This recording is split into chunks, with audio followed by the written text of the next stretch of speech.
Hello everyone, I am Dr. Ashwini Kumar, your mentor of human anatomy.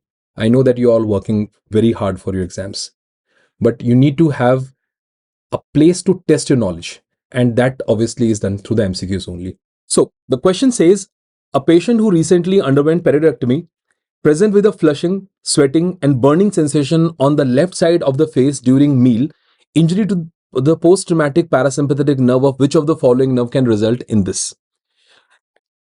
The picture is given to you. You can see the certain nerves are marked on it and you have to choose the right answer. Well, the question is basically, I'm sure that the moment you read the question, you can make out it's a question on the Frey syndrome.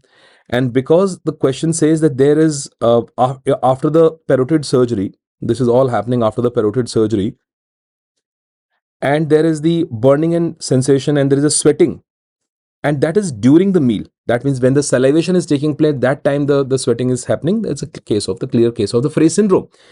The Frey syndrome is injury to which of the following nerve? Now, which of the following the post ganglionic parasympathetic nerve is involved in that case? We know in case of the Frey syndrome, in the parotid surgery, one of the commonly involved nerve is auriculotemporal nerve. Auriculotemporal nerve is commonly injured nerve in parotid surgery.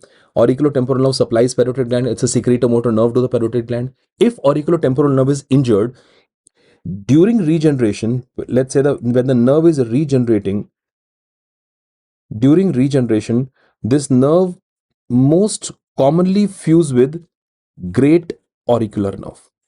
It fuses with great auricular nerve, and the great auricular nerve is the one which is supplying the skin over this parotid region. It is supplying the sweat gland on this parotid region. Although auriculotemporal nerve can fuse with the buccal nerve also, auriculotemporal nerve can fuse with the lesser occipital nerve also. So in Frey syndrome, you can have a different scenario also, that you may have a patient sweating very much in the anterior part of the cheek. It could be on the parotid region. It could be behind the auricle also. But because the question is not about that which nerve it is fused to, it is simply the question is that it's an injury to the post-traumatic fibers of which nerve is causing this the sweating, and regardless of which nerve it is fusing with, it's the auriculotemporal nerve injury. Auriculotemporal nerve is a branch of mandibular. It's a branch coming from the posterior division of mandibular nerve. Now, let me enlarge this picture for you. Guys, what you can see here, this is the trigeminal ganglion you're looking at. Now, this is a trigeminal ganglion, and you can see the three branches of the trigeminal nerve. That's the obviously ophthalmic nerve. The one which is marked as B, that's the maxillary nerve. And this one here is the mandibular nerve, which is coming out of foramen ovale. And look at this branch coming from the mandibular nerve posteriorly, going to supply the skin of the auricle and temple. That's the auriculotemporal nerve. You can see it's a branch of mandibular nerve running posteriorly. It's a branch from the posterior division. The other branches of the posterior division of mandibular nerve also, if I may show it to you, this is also the branch from posterior division of mandibular nerve. That is the lingual nerve. Which is carrying the general sensation from the anterior two-thirds of tongue.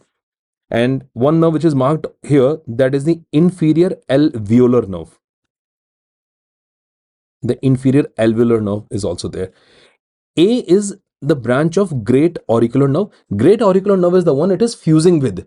The question is that injury to which of the following nerve is basically responsible for this, and that's the auriculotemporal nerve injury. And auriculotemporal nerve in the given picture is the nerve which is marked as D, coming from mandibular nerve, posterior division of mandibular nerve, and out of the three branches of the posterior division mandibular nerve, auriculotemporal is one of them. So we have auriculotemporal, inferior alveolar, and lingual nerve. But in Frey syndrome, it's the injury to the post-ganglionic parasympathetic nerve, that is auriculotemporal nerve, which causes this sweating or flushing on this cheek area here. So answer is option C, because option C is corresponding to the nerve D. Moving on, the question says, what is the action of the muscle of mastication which is in close relation to the tonsillar bed?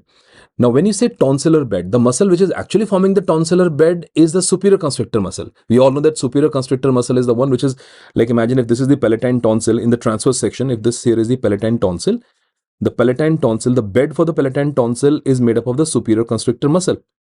But if I go further more outside, the mandible is present more outside. If I just take you more outside here, there's a mandible outside, and the muscle which is present on the inner surface of the mandible, it's the outer surface, let's say, and that's the inner surface. The muscle which is on the inner surface of the mandible is the one which is in close relation to the That's mandible there.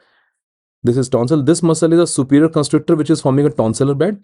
And look at the muscle which is present on the inner surface of this mandible. That's a mandible bone, which is forming a close relation to the tonsil, and that muscle is medial pterygoid. The muscle is medial pterygoid. So it's a medial pterygoid muscle. The question is asked on the medial pterygoid muscle because that is in close relation to the palatine tonsil. That is muscle of mastication which is in close relation to the palatine tonsil. Now, when you talk about the medial pterygoid muscle, guys, the way the medial pterygoid muscle is present. Now, if this is the mandible, if I show it from the side, from the outside, if this here is the mandible, the medial pterygoid muscle is coming from the medial surface of the lateral pterygoid plate, and it runs like this, and it is inserted on the medial surface, like it is going toward the angle of mandible, but on the medial surface. That's how the muscle is seen running. That's the medial pterygoid muscle. That's the medial pterygoid muscle. And this medial pterygoid muscle, if you look at the muscle, the way it is when it contracts, obviously it is going to pull the mandible in this direction. Look at this arrow. So that tells you this muscle is responsible for the elevation. That has to be the one of the action of this muscle. Then it is not just elevating the mandible. You can see the arrow is facing forward. So this muscle is also helping in the protrusion. Not the main muscle for protrusion, but it is helping in protrusion. And unilateral action of pterygoid muscle also deviates the jaw toward the other side. Whatever we're discussing here, these are usually the bilateral action. Elevation of both side pterygoids will do the elevation, contraction of both side of the medial pterygoid will do the protrusion. But if you are using only one side pterygoid muscle, only unilateral action of the pterygoid muscle is to deviate the jaw toward the other side. So if I'm contracting the pterygoid muscle of the right side, my jaw will deviate to the other side. So I can say this, the side to side movement or the grinding movement is also the function of the pterygoid muscle, although the side to side movement when you're using the muscle only ipsilaterally. That means the jaw protrusion is one of the function, jaw elevation is another function, and grinding movement, the side to side movement, is also the function of the medial pterygoid muscle, the one which is mentioned in the question. So answer has to be the 2, 3 and 5. 2, 3 and 5, that is the answer to this particular question. Medial pterygoid muscle. So first you have to identify what muscle is that, because they've mentioned about the tonsillar bed. So think about the tonsillar bed, superior constrictor muscle is there, but the muscle of mastication which is closest to it is a medial pterygoid muscle. The next question says, which of the following statement is true about the structure marked in the given image? So again, you can see the various options given over there, but obviously the question is about the identifying the marked structure. To identify the marked structure, there's a big hint which is given in the image only. If I may enlarge this picture for you, now you can see this muscle which is clearly shown to you, that is the sternocleidomastoid muscle, and the vein which is shown running superficial to the sternocleidomastoid, obviously the vein running superficial to sternocleidomastoid is the external jugular vein. It's the external jugular vein. So let us talk. Internal jugular vein is inside, guys. Internal jugular vein is inside. That's the internal jugular vein will present inside here. It's the external jugular vein, obviously, which is more superficial or outside the sternocleidomastoid. To understand a little about the external jugular vein, what it is doing, where it is draining, then only we'll get the answer to the options here. So let's talk a little about this, the formation of the external jugular vein, how it is draining, and then where it is, like how it is running, and then draining onto the in which of the following vein. Okay, let's say you're looking at the side of the face. Here is the side of the face and the neck.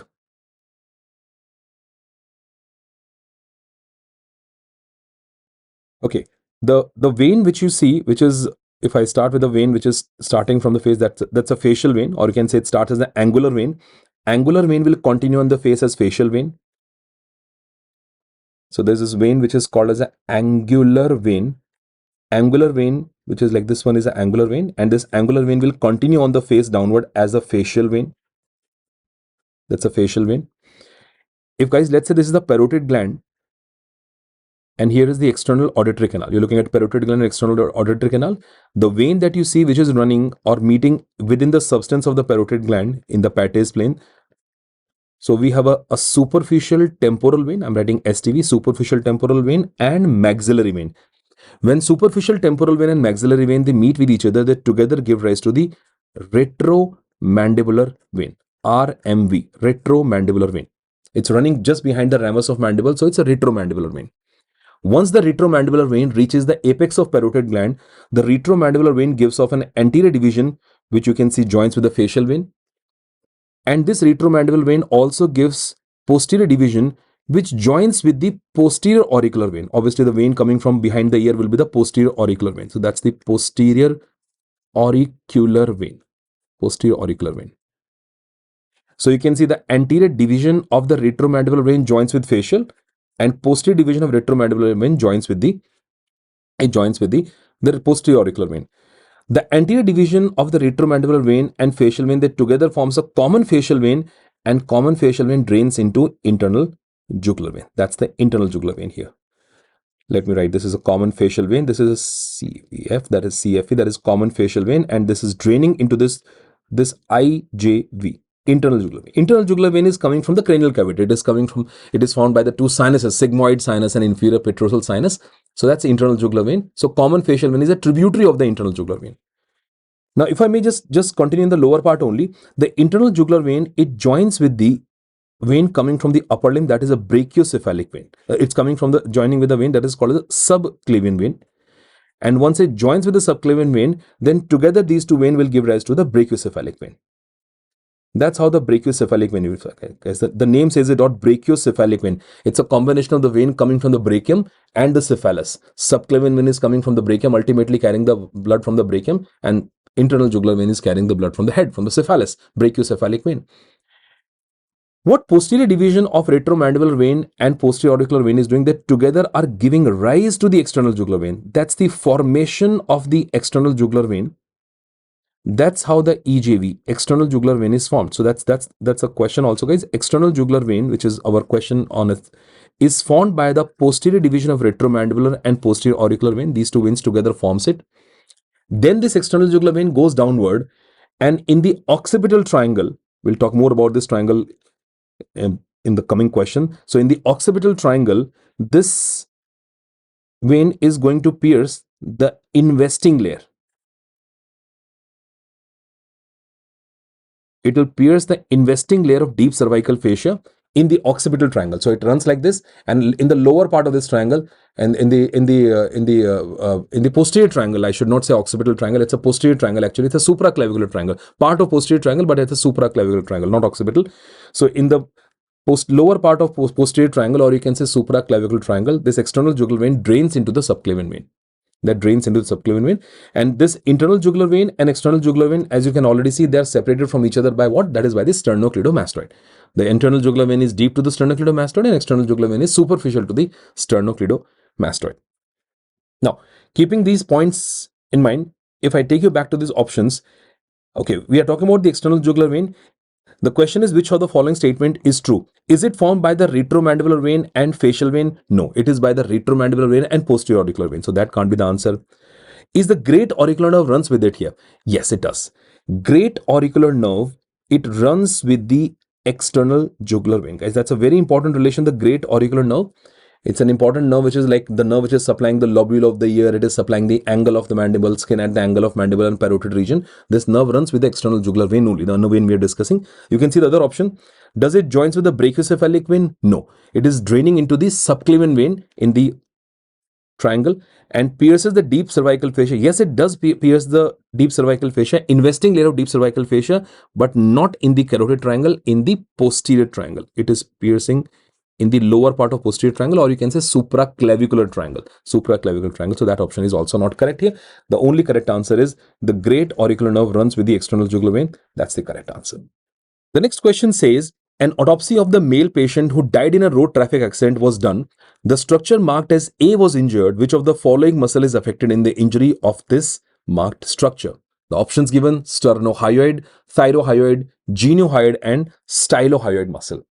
Now, it's imperative first to obviously identify that what structure is given over there. Then only we can move on to the options.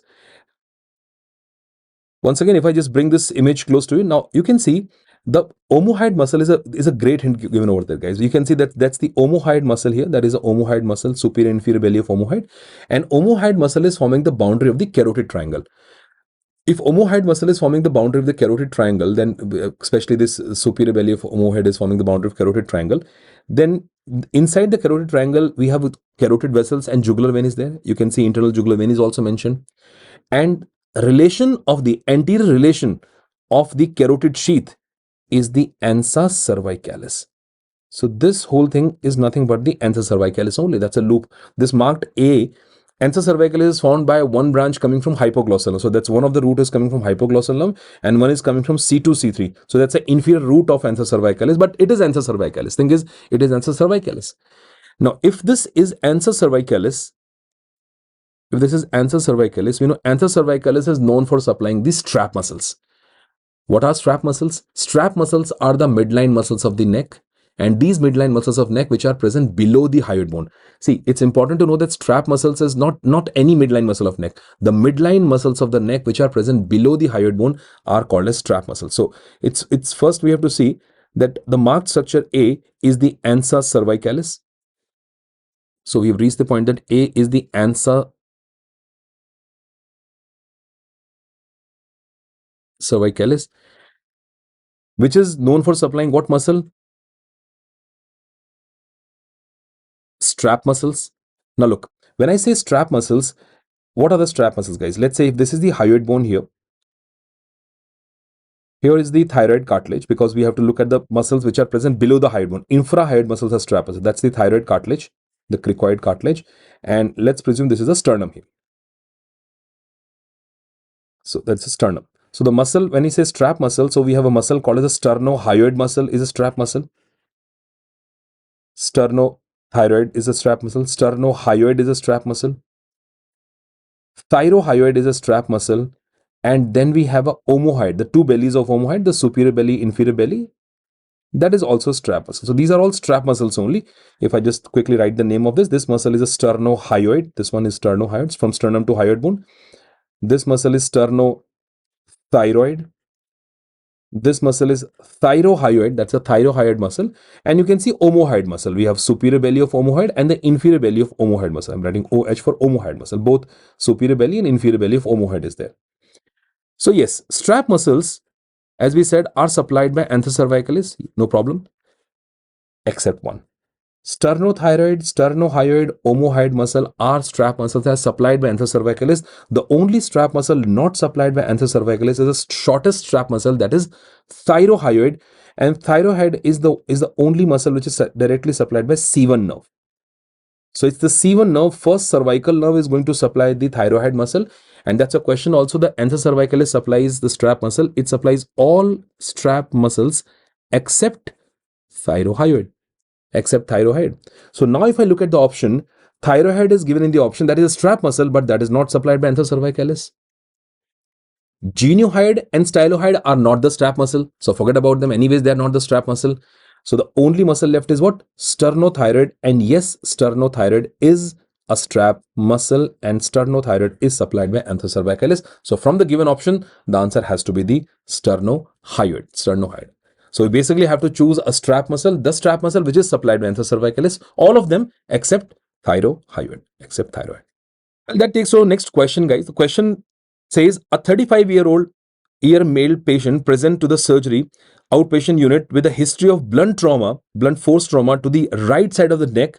He complains of inability to comb his hair with his right hand. On examination, the lateral winging of the scapula is noted on the right side. There is a little winging of scapula on the right side. There is no difficulty in turning the head to the left side. So there is no difficulty in turning the head to the left side. The cause of this presentation is due to the damage to dash nerve present in dash area of the neck. So you got to identify the nerve also, and you need to see that which part of the neck. So different nerves are given: spinal accessory nerve, long thoracic nerve, again spinal accessory nerve, long thoracic nerve, and the region is also mentioned that where these nerves are likely to get injured. Now I'll tell you the biggest catch in this question is because the moment you look at the word winging of scapula, now many of you might think, okay, winging of scapula, long thoracic nerve is the answer. Winging of scapula, first of all, please understand that winging of scapula is not just because of the long thoracic nerve. Long thoracic nerve definitely supplying serratus anterior. It is one of the major nerve which is responsible for the winging of scapula. But injury to the dorsal scapular nerve, injury to the long thoracic nerve, injury to the spinal accessory nerve, all three can cause winging of scapula because they are supplying the muscles which are holding the medial border of scapula. So long thoracic nerve, 1, dorsal scapular nerve, 2, and spinal accessory nerve, because spinal accessory nerve supplies trapezius, that can also cause the winging of scapula. So first of all, please make up your mind that winging of scapula is not just about the long thoracic nerve. You have to think beyond the long thoracic nerve also. It could be dorsal scapular, it could be long thoracic nerve. It could be spinal accessory nerve also. But before we go to this, to the options, let me take you to this one picture. Now, guys, let's have a quick discussion on this triangles of neck, how the triangles are divided. Now, I'm sure you all know that the main muscle which is dividing the triangles of neck, that is sternocleidomastoid. Now, based on sternocleidomastoid, we divide the whole neck into the posterior triangle and anterior triangle. So whatever you see, here is a posterior triangle, and all the triangles in front, these are the anterior triangle here. Now, we'll talk about the anterior triangle in another question. Right now, let's focus on the posterior triangle. The posterior triangle, especially the posterior triangle, occipital triangle, and there is a supraclavicular triangle. There are two parts of posterior triangle. This green one over there is the occipital triangle, and the one which is in the orange color over there shown below, that is a supraclavicular or subclavian triangle. One of the main content of this triangle is a nerve which is passing deep to sternocleidomastoid, and then the nerve is passing and supplying the trapezius muscle, and that nerve is the spinal accessory nerve. That's the spinal accessory nerve. That spinal accessory nerve is one of the major content of this triangle, and it's quite superficially placed in this posterior triangle. But remember, the spinal accessory nerve has already supplied the sternocleidomastoid when it reaches this triangle and then goes posteriorly. Because the question says there is a blunt force trauma in the posterior triangle, that means the spinal accessory nerve is injured in what triangle only? In the posterior triangle. Injury to the spinal accessory nerve in posterior triangle, that means which muscle is spared? The sternocleidomastoid is spared and trapezius is involved. Because sternocleidomastoid muscle is already supplied by the nerve, and then the nerve is coming inside the triangle. So injury to the spinal accessory nerve in posterior triangle means sternocleidomastoid is spared and only trapezius is involved. Now, the function of sternocleidomastoid muscle is to turn the head to the opposite side. My right sternocleidomastoid will help me to turn to the head to the other side, tilting of the head to the same side, but turning the face toward the other side. And that is normal. That is what is mentioned in the question, that patient is having, that is noted, there is no difficulty in turning the head to the left side. That means the right side sternocleidomastoid is working. That means the clear indication that spinal accessory nerve is not injured before the posterior triangle. It is inside the posterior triangle only. So obviously the patient is having difficulty in what? In combing his hair. Now, combing hair require what, guys? It requires like abduction, overhead abduction. You might have to do the overhead abduction, and overhead abduction is done by the trapezius and serratus anterior both. Trapezius muscle is responsible for shrugging of shoulders. It is also required for retraction of scapula, and trapezius muscle along with serratus anterior is also required for overhead abduction. So it tells me that because the spinal accessory nerve is injured in the posterior triangle, so sternocleidomastoid is working, but trapezius muscle is affected, and that's why the patient will have all these difficulties. He'll have a difficulty in shrugging of shoulders. He'll have a difficulty in the overhead abduction. We'll also have a difficulty in the retraction of scapula because trapezius is doing all of them. One of the things which is mentioned here is inability to comb his hair when like doing the comb this hair with his right hand. So difficulty in overhead abduction. But the sternocleidomastoid is working. It is indicated by the head can be turned toward the left side. So it tells you that it is due to because of damage to what nerve? It is damage to the spinal accessory nerve. Spinal accessory nerve in posterior triangle. Which part of posterior triangle? That's the occipital triangle. In the occipital triangle. So spinal accessory nerve injured in the occipital triangle will lead to this thing. One thing, just remember, whenever you get a question on the spinal accessory nerve injury, just always be careful about that where the nerve is injured. If the spinal accessory nerve is injured in the anterior triangle, like in carotid triangle, then obviously sternocleidomastoid and trapezius, both muscle will be gone. Then the patient will have a more difficulties, like there will be difficulty with all these that you're looking at: shrugging of shoulder, retraction of scapula, overhead abduction, slight winging of scapula will also be there. But will also have a difficulty in turning the face to the opposite side, tilting the head to the same side. All the sternocleidomastoid features will be affected.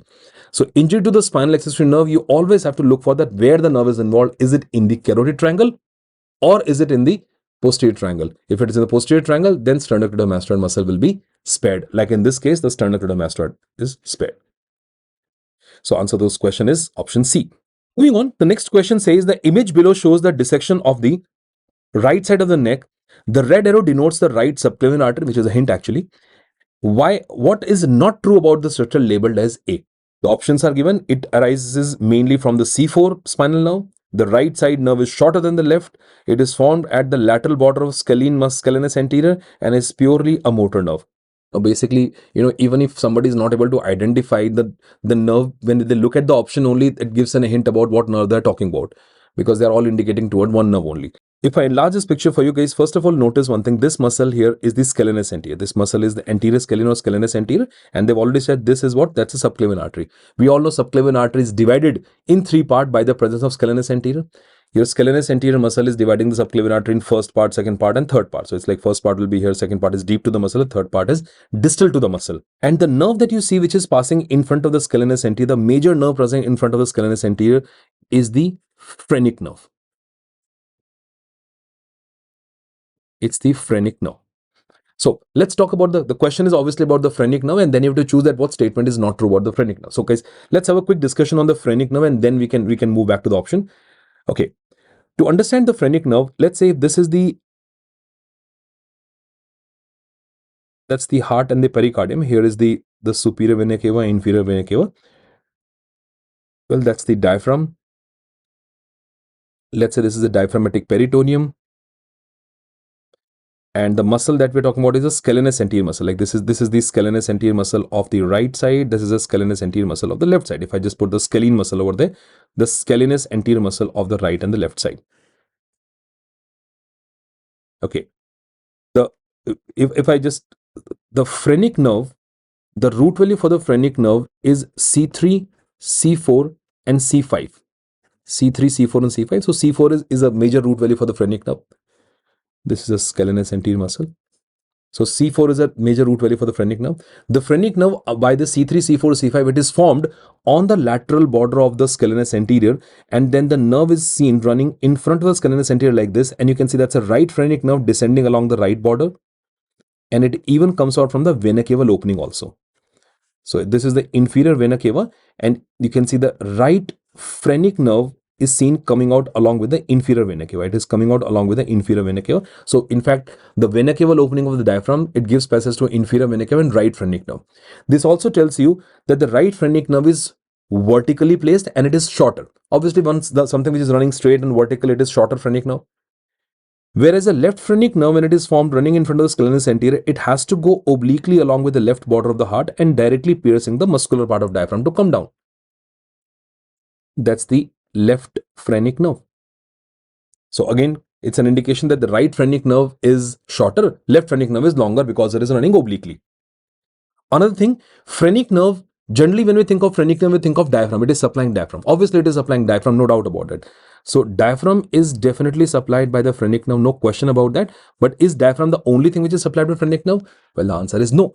Phrenic nerve is a mixed nerve because phrenic nerve also gives off the branches to the diaphragmatic peritoneum. So you can see it is supplying the peritoneum. Phrenic nerve also supplies the fibrous pericardium. So you'll be seeing the branches of phrenic nerve supplying the fibrous pericardium, and not only that, the branches of phrenic nerve is also going to supply the mediastinal pleura also.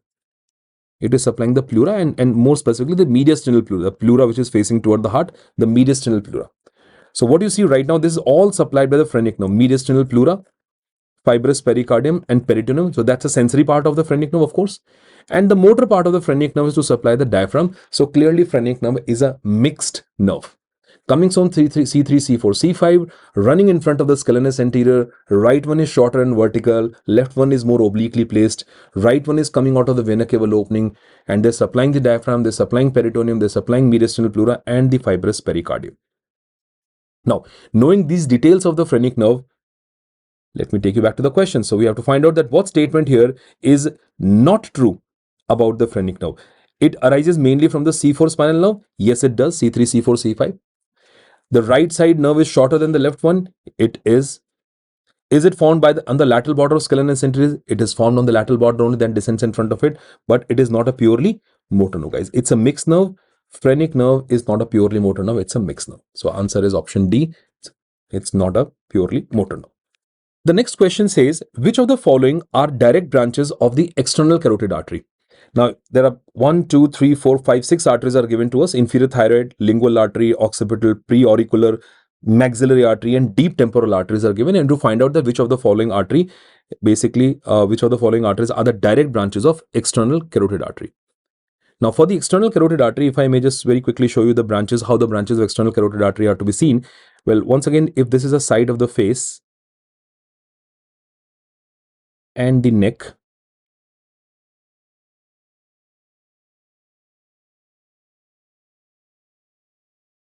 okay, common carotid artery divides at the upper border of thyroid cartilage, guys. Common carotid artery divides at the upper border of thyroid cartilage into the external carotid artery and internal carotid artery. Now we just need to focus on external carotid. That's our question. So I'm not drawing the internal carotid artery longer. So that's the external carotid artery you're looking at. Now this external carotid artery, this is the external carotid artery, is giving off various branches. Like one of the very first branch of the external carotid artery, which is present on the medial side. You are not visually able to visualize that artery very well, guys. This artery is called as the ascending pharyngeal artery. I'm writing in short, that is ascending pharyngeal artery. AP have written that is ascending pharyngeal artery, one of the branch of external carotid. Then it gives off the artery to the thyroid gland, and that artery is called as a superior thyroid artery. Thyroid gland is supplied by two thyroid, superior thyroid, inferior thyroid arteries. Superior thyroid artery is a direct branch of external carotid and not the inferior thyroid. Then it gives off a branch which goes above and goes and supplies the tongue. This artery is given off exactly at the level of greater cornua of the hyoid bone, and that artery is a lingual artery. So lingual artery, the artery supplying the tongue. The lingual artery is a direct branch. Lingual artery is a direct branch of the external carotid. Just above the lingual artery, you will see the artery, the main artery of the face, that is a facial artery, right? That's the artery supplying the face, facial artery. And this facial artery is given off, the facial artery is given off just above the lingual artery. Once you find out the facial artery, exactly opposite to facial artery, exactly opposite to it, you'll find the occipital artery, which is supplying the scalp. So that's the occipital artery. Occipital artery is supplying the scalp. That is also the branch of the external carotid given off opposite to the facial artery. Well, for the reference sake, guys, if I put this parotid gland here, once again that is a parotid gland, and that's the external auditory canal. Then the next artery you see, which is again starting in the neck region only, but that is seen running behind the ear, and that artery is a posterior auricular artery. That artery is a posterior auricular, guys. This artery is a posterior auricular artery. Another direct branch of the external carotid. And then finally we have the two terminal branches of the external carotid artery. One of the terminal branch is the largest branch of the external carotid artery, called as a maxillary. So maxillary artery is one, and this artery here is a superficial temporal artery. The last branch that you see going above, that's a superficial temporal artery, guys. That's a two terminal branches. Both the terminal branches are given off within the substance of the parotid gland. They're given off in the substance of the parotid gland here. So these are the 8 branches of external carotid artery. We got lingual, ascending pharyngeal, superior thyroid, facial, occipital, posterior auricular, maxillary, and superficial temporal. So from the given option, it's obviously the lingual artery, which is a branch there. It is the occipital artery, which is a branch, and the maxillary artery is the branch. Rest of the even not the branch. Remember, deep temporal artery is not the branch. Just that. Remember, it's pre-auricular. The artery is posterior auricular here. Here it's a deep auricular. The artery here is superficial temporal artery. So its answer is option 2, 3, and 5, which are the branches of the external, the direct branches of external carotid artery. The next question here, which of the following muscle is supplied by the structure marked as X in the following image? So there is a nerve which is given marked as X here, and the muscle given over there is stylopharyngeus, posterior cricoarytenoid, cricothyroid, and diaphragm. First, it's important to identify that what is the structure present here, and then obviously we can move on to the option. It's a transverse section of the neck given. Now you can see the nerve which is present, that's a trachea there, and that is esophagus. The nerve present in the tracheo-esophageal groove is a recurrent laryngeal nerve. It's very important in the transverse section of to identify the nerves. See, recurrent laryngeal nerve is running exactly, you can see it's medial to the thyroid gland. It's like hiding, it's like medial to the thyroid gland, and in the tracheo-esophageal groove between the trachea and esophagus. Then you can see the nerve which is present inside the carotid sheath. The nerve inside the carotid sheath is a vagus nerve. There already been question asked on the vagus nerve, so vagus nerve is inside the carotid sheath. Then you can see a nerve which is present between the carotid sheath and prevertebral fascia, and that's sympathetic chain. That's sympathetic chain. You can see sympathetic chain is between this carotid sheath is there, and that fascia there will be the prevertebral fascia. So it's between carotid sheath and prevertebral fascia, that is sympathetic chain. And something which we just talked about, the muscle over there is scalenus anterior muscle, guys, and the nerve that you see present in front of the scalenus anterior, right in front of the scalenus anterior, but behind the prevertebral fascia, is the phrenic nerve.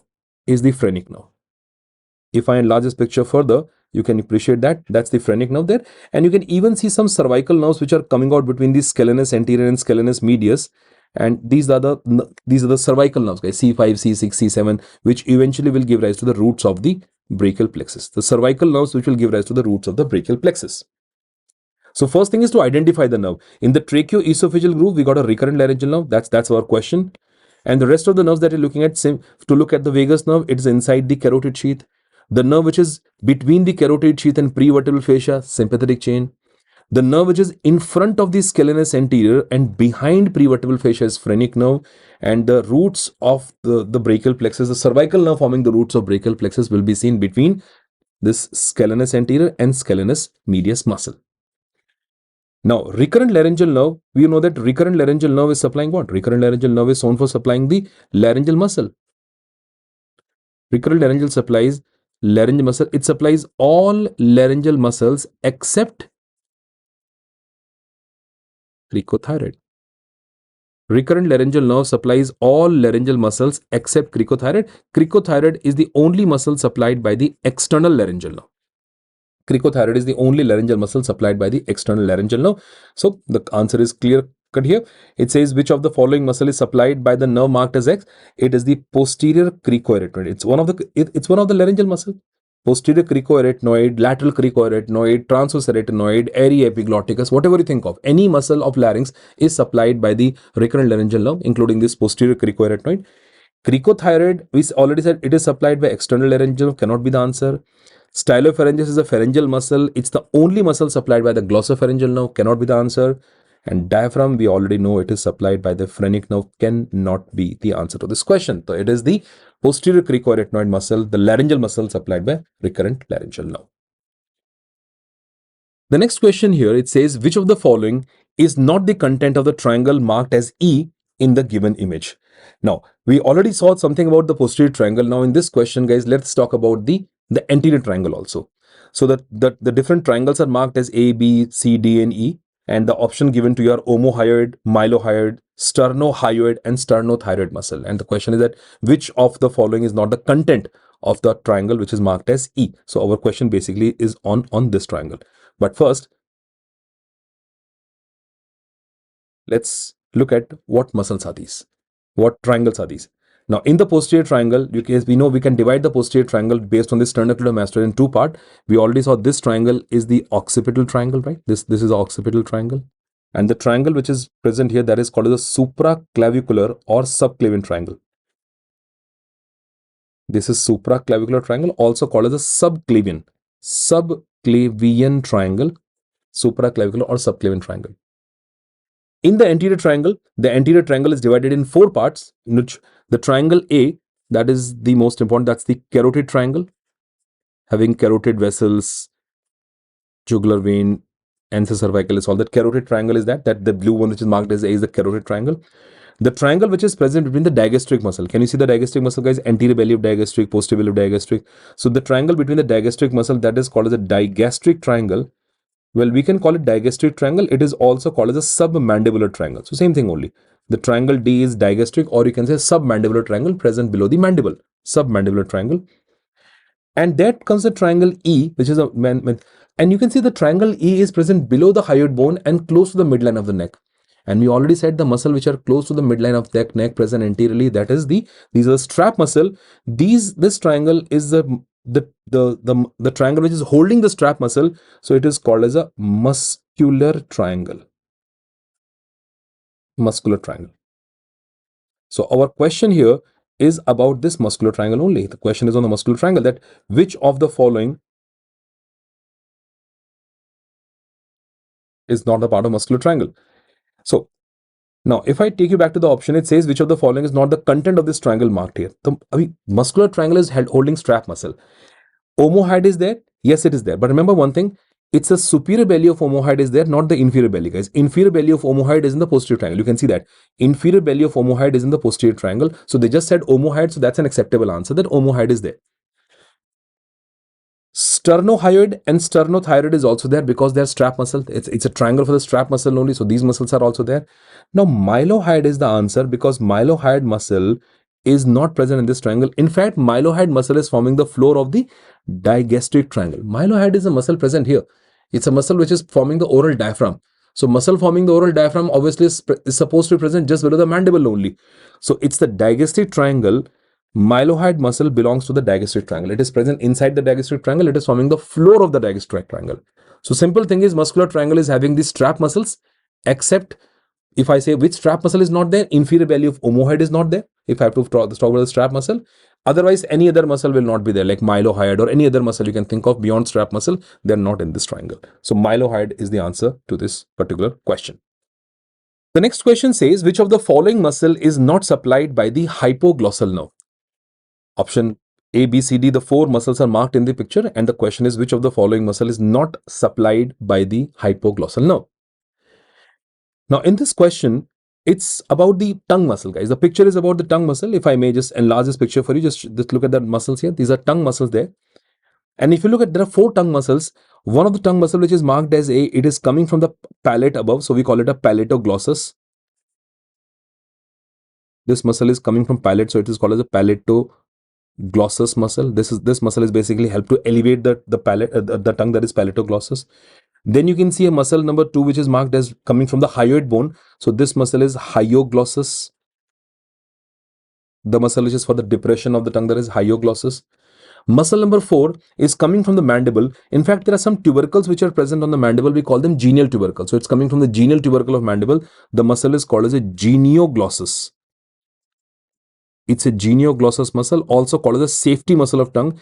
It is a muscle which helps in the protrusion of tongue. It is a muscle which prevents the tongue from falling back. So it's a safety muscle of tongue, the genioglossus muscle.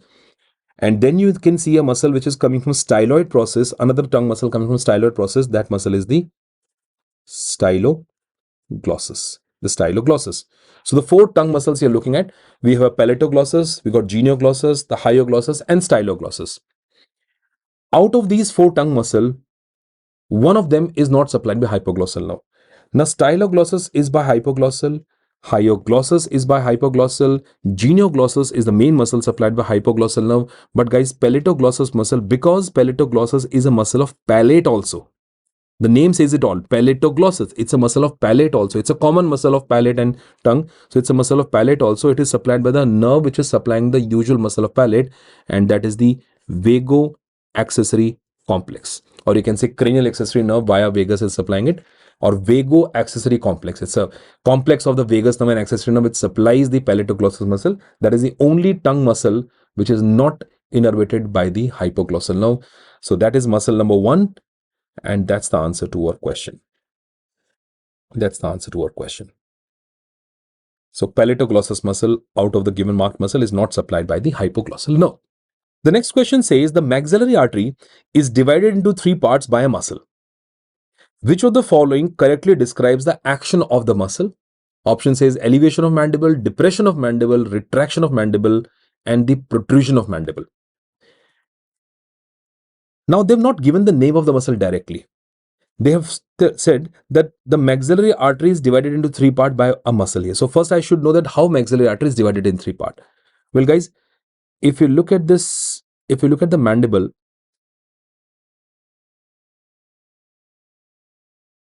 if this here is the neck of the mandible, and this, if I just the rest of the mandible for you, that is the mandible here.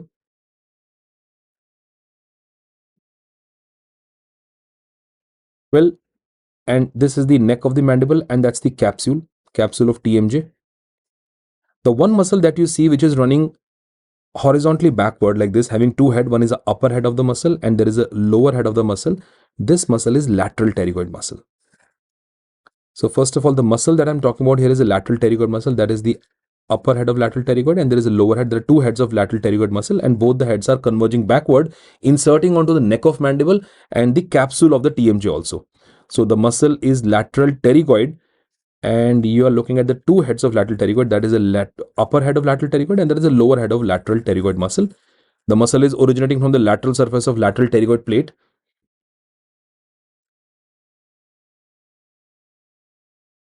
So that's the lateral pterygoid muscle. And the maxillary artery is divided by this muscle only in three parts. How come? Maxillary artery, first part of maxillary artery is actually present deep to the neck of mandible. So that's the first part of maxillary artery, which is here, deep to the neck of mandible. Second part of maxillary artery is running between the two heads of this lateral pterygoid. Look at that. That's the second part of maxillary artery. And then third part of maxillary artery will go above into the pterygopalatine fossa. That's the third part.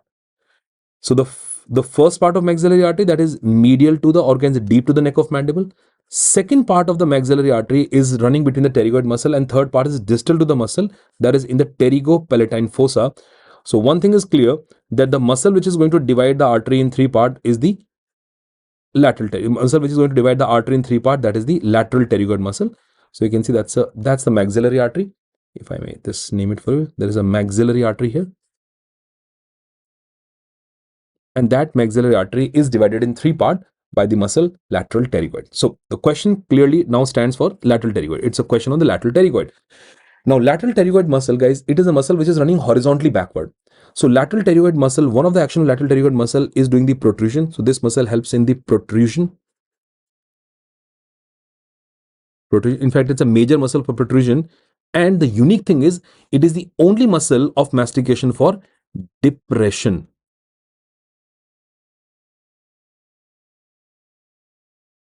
The depression of the jaw, opening of mouth, that it's the only muscle of mastication which helps in the opening of mouth.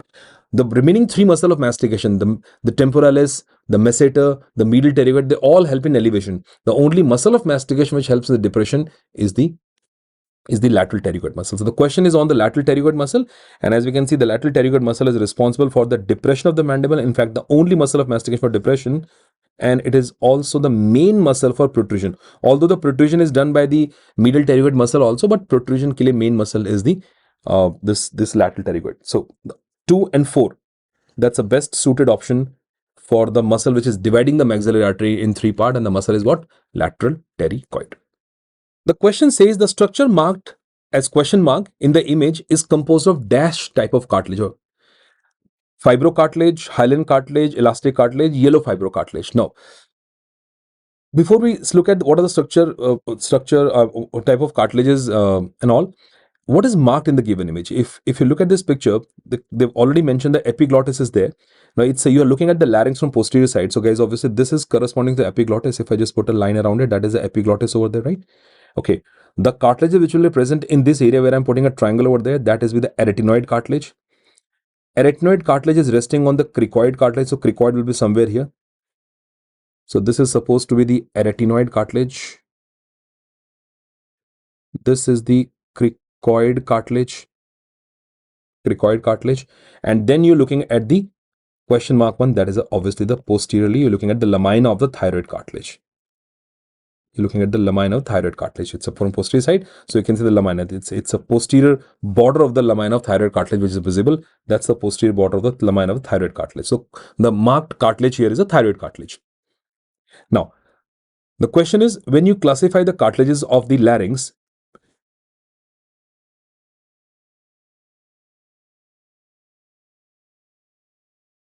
the cartilages in the larynx, they're classified into the paired and unpaired cartilages. So we have these large unpaired cartilages, which are 3 in number. And then we have paired cartilages, which are also 3 in number. Could be 4, but usually 3 in number. When I say unpaired are cartilages, we obviously talking about the thyroid cartilage, 1, cricoid cartilage, 2, and epiglottis.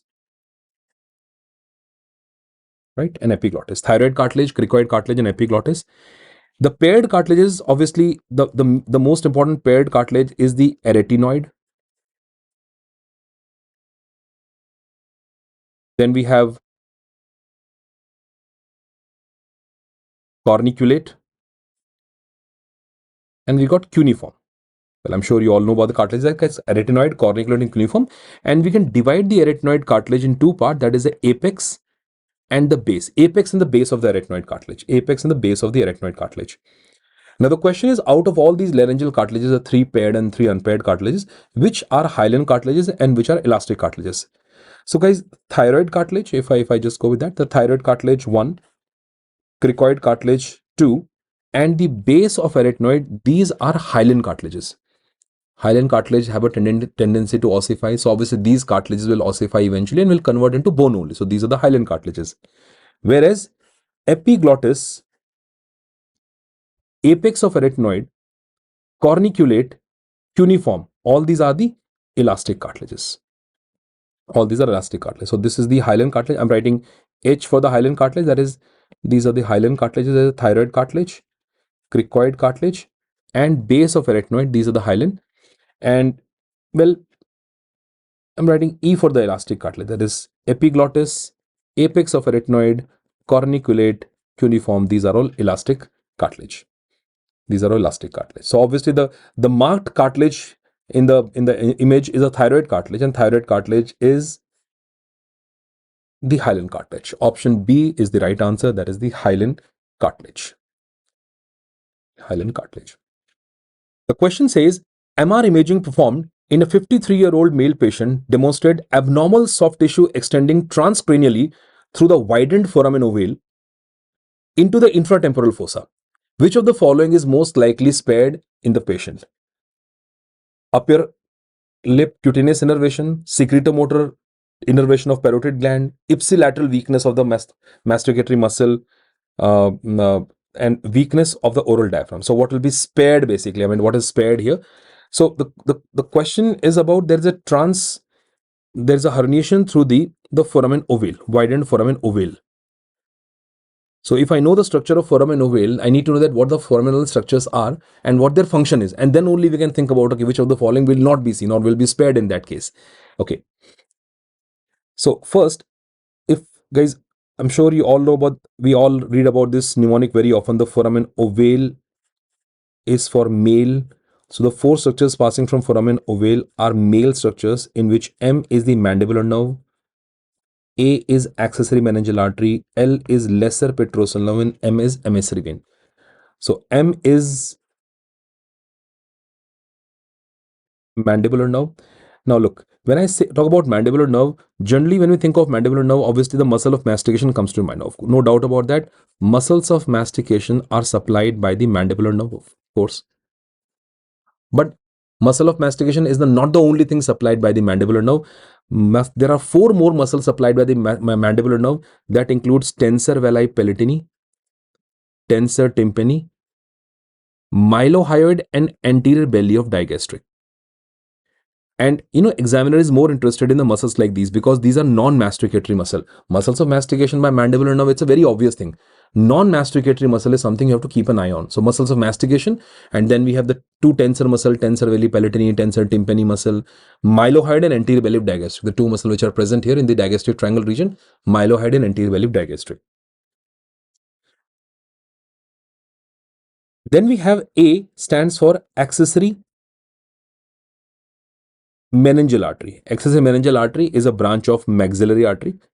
Accessory meningeal artery is a branch of maxillary artery. The name says it all. Accessory meningeal artery is obviously supplying the dura mater. It's a dural innervation. And then L stands for the lesser petrosal nerve, guys. Now, lesser petrosal nerve, it's coming from tympanic plexus. I mean, if I go in the whole thing, the glossopharyngeal nerve gives off a branch called as the Jacobson's nerve.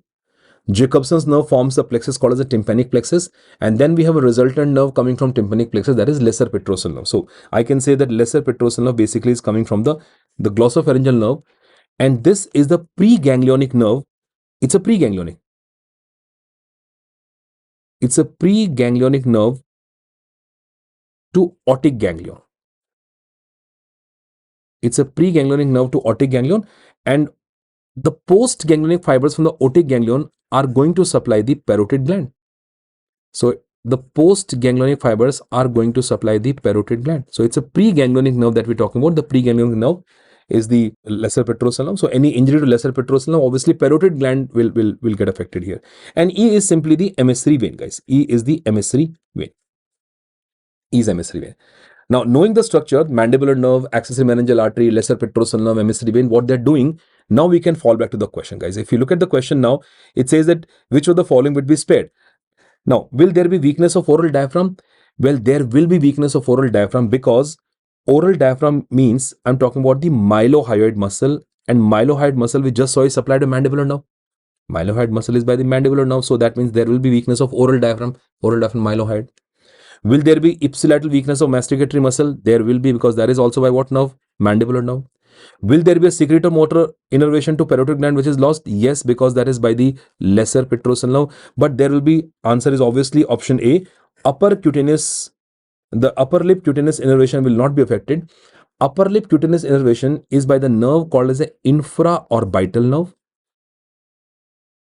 It is by the infraorbital nerve, and guys, infraorbital nerve is a branch of maxillary nerve, and maxillary nerve has nothing to do with the foramen ovale. Maxillary nerve comes from its own foramen called as the foramen rotundum. Maxillary nerve is coming from foramen rotundum, so that is not coming from foramen ovale. So answer has to be the upper cutaneous innervation of the upper lip cutaneous innervation, upper lip cutaneous innervation, ala of the nose, lower eyelid, this area. This entire area is by the infraorbital nerve, and the nerve infraorbital nerve is basically the continuation of the maxillary nerve only, which is coming from foramen rotundum. The question says compression of the nerve running through the annulus of Zinn will not affect motor function of which of the following marked muscle? Option A, B, C, and D are given. Look at the image, look for the options, and see what could be the right answer to this. The question says the compression of the nerve running through the annulus of Zinn not affect the motor function of which of the following nerves. So first I should know that what are the nerves which are passing through the annulus of Zinn and which are outside the annulus of Zinn before we go to these muscle marked over there. So what is annulus of Zinn, guys? It is the common tendinous ring which is dividing the superior orbital fissure in three parts. Here is a superior orbital fissure, and this superior orbital fissure is divided in three parts by this common tendinous ring, which is also called as the annulus of Zinn. So we are talking about the superior orbital fissure divided in three parts by the presence of this annulus of Zinn. The three parts, well, we have this upper division of the annulus, upper division of this superior orbital fissure, the lower division, and we have middle part of this, which is inside the annulus of Zinn. So you can see some part of superior orbital fissure is above, some is something below, and some part is inside. If you look at the nerves which are present in the upper part of superior orbital fissure, well, we have the LFT nerve there. LFT, guys, LFT. L stands for the lacrimal nerve. F is for the frontal nerve.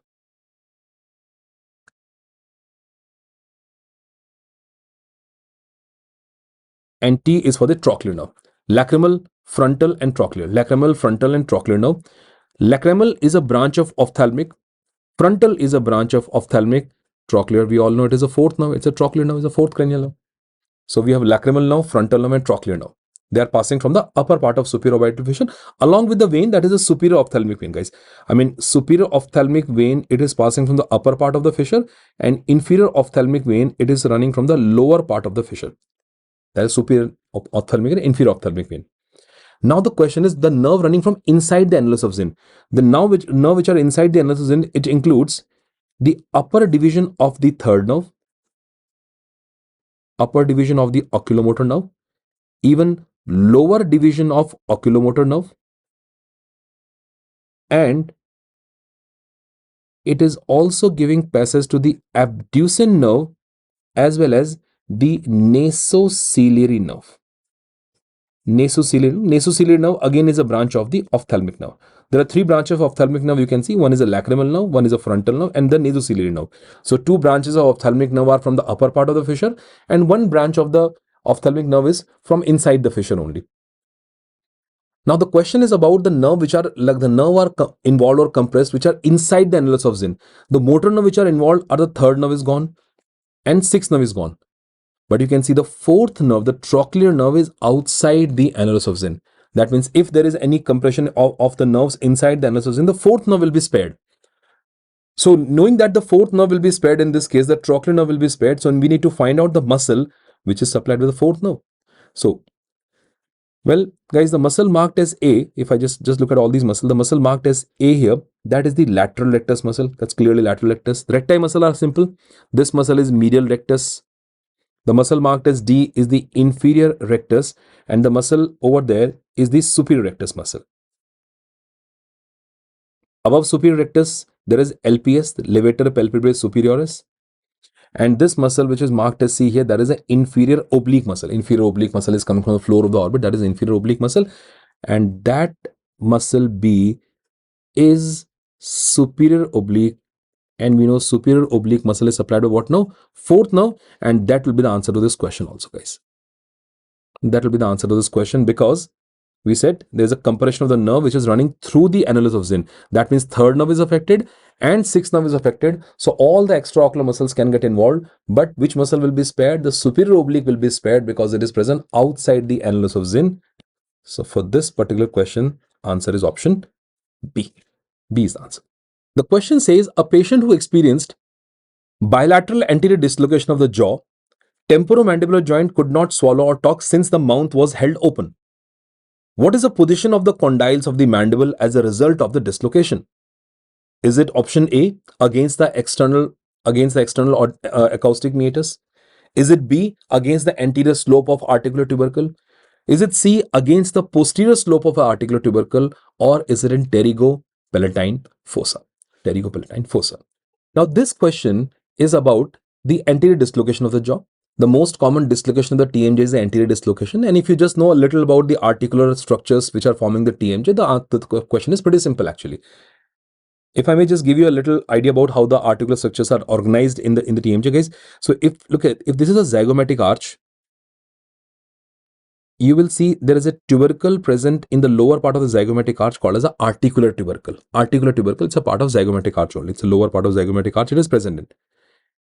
Then we have this fossa called as a mandibular fossa, again part of temporal bone only. And then you have an external auditory canal present at the back here. That is external auditory canal.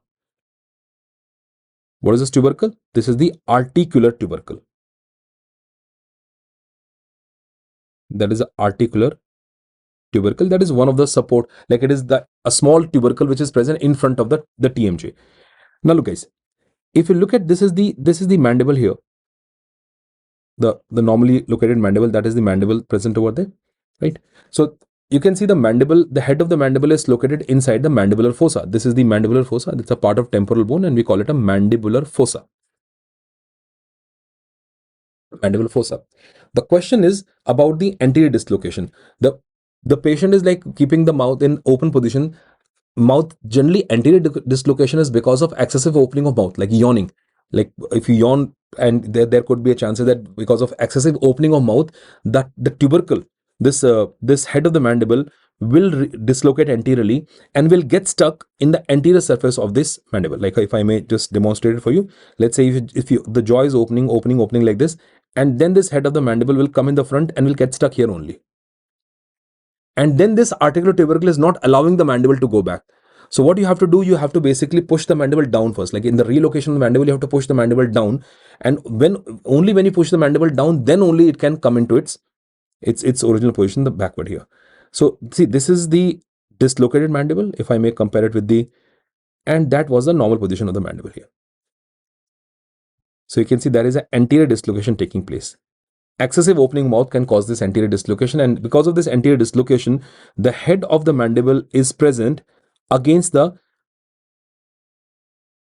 articular tubercle on the anterior slope of articular tubercle. That's the anterior slope of articular. That's a posterior slope. That is the anterior slope.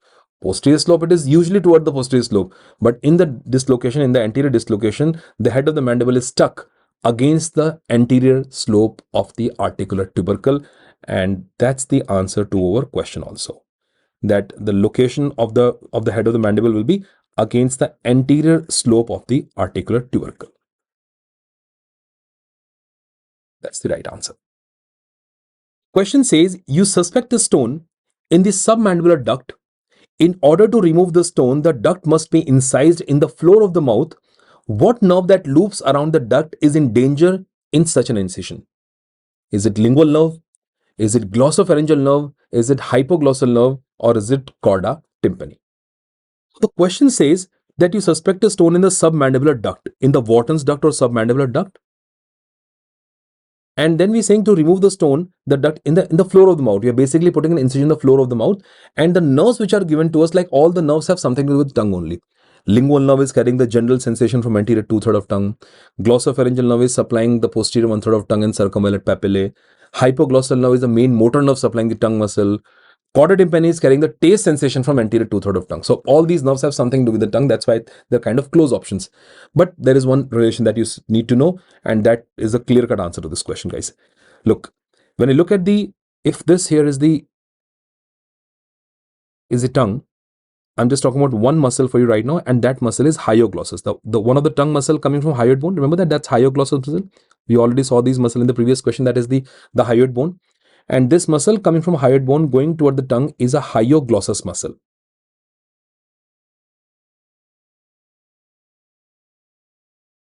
That muscle is the hyoglossus muscle. It's a hyoglossus muscle.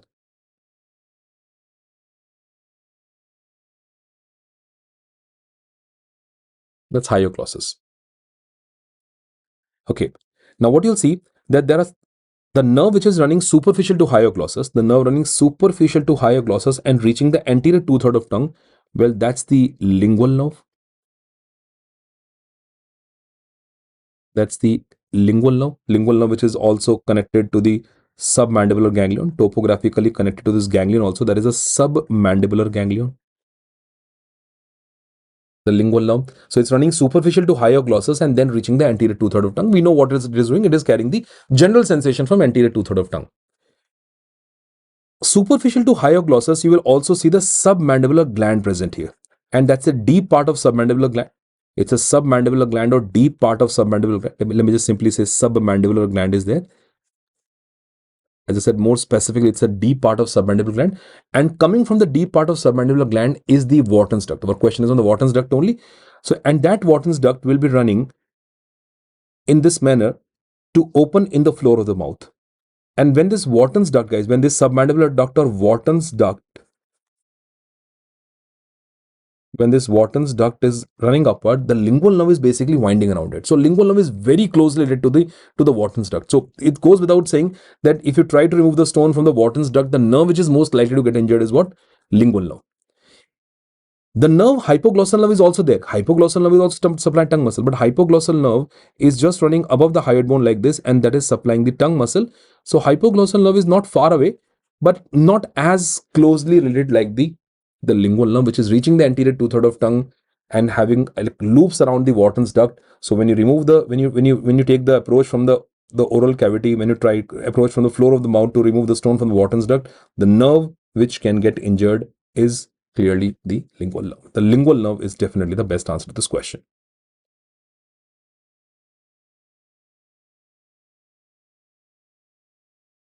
So answer is option A, that is lingual nerve.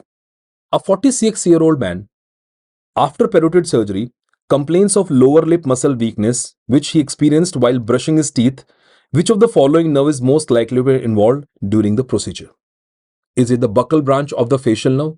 Is it the marginal mandibular branch of the facial nerve, cervical branch of facial nerve, or the mental branch of inferior alveolar nerve? So, give you an answer to this question. Now, as the question is about the parotid surgery, and the chief complaint of the patient is lower lip muscle weakness. Now, based on that, we have to depict the right answer. And it's not just about this. It could be about any complaint. It could be about the upper lip weakness also. It could be about difficulty in closing the eye, difficulty in wrinkling the forehead. So it depends upon what symptom is given. You have to get the answer based on that. Well, to understand this, look, as we know that parotid gland, guys, parotid gland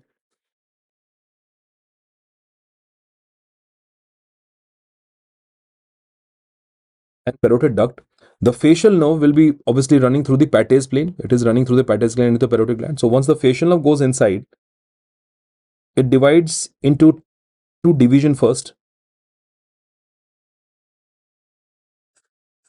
The facial divides into two divisions here. One is a temporofacial, one is a cervicofacial. There is a temporofacial division, temporofacial, and one is a cervicofacial division. So there are two divisions here, temporofacial and cervicofacial. The temporofacial division, it gives off two branches here. One is the temporal branch and zygomatic branch. And cervicofacial division gives off three branches. There is a buccal branch, marginal mandibular, and cervical. So temporofacial division, you can see it gives off the temporal branch. That's the temporal branch. We all know 5 branches of facial nerve. That's a temporal branch of facial nerve. Then we got the zygomatic branch. Then we got a buccal branch of the facial nerve. Marginal mandibular branch of the facial nerve. And then we got a cervical branch. The cervical branch. So the 5 branches of the facial nerve which are coming out of this pataes plane or from the substance of the parotid gland. Now, what muscles they are supplying? We don't have to know the names of all the muscle individually. I mean, if you just have a broad idea about that, which muscle is supplying and what is the action of that main muscle in that region, that is good enough. Like for example, the temporal branch is mainly known for supplying the muscle that is frontalis muscle. Frontalis muscle, guys, we know that frontalis muscle, it is supplying the upper part of orbicularis oculi also, but mainly the frontalis muscle. Now, frontalis muscle is for what? For the raising the eyebrows. Like when the action of surprise, when you see this wrinkling of the forehead, raising the eyebrows, that is done by the temporal branch, that the frontalis muscle supplied by temporal branch. So if a patient is having a difficulty in raising the eyebrows, that could be because of the temporal branch injury. Zygomatic branch is mainly supplying the orbicularis oculi.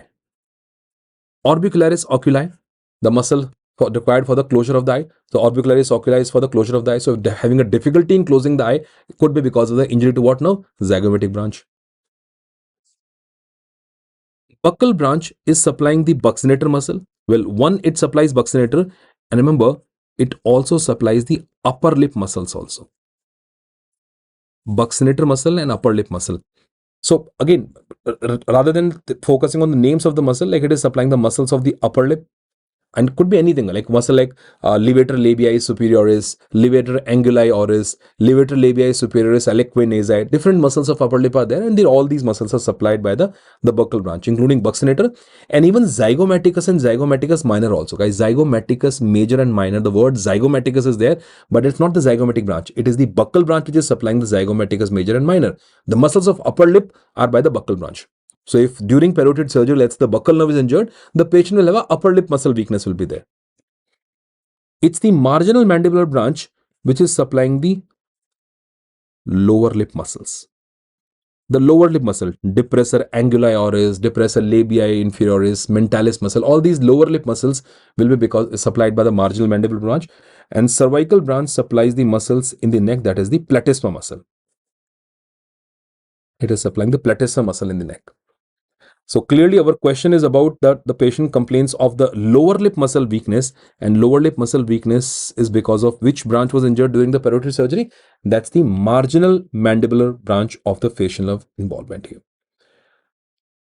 So the 5 branches of the facial nerve, and it's the marginal mandibular branch of the facial nerve is injured during the parotid surgery, and that's why the patient's chief complaint is about the lower lip muscle weakness. Lower lip muscle weakness.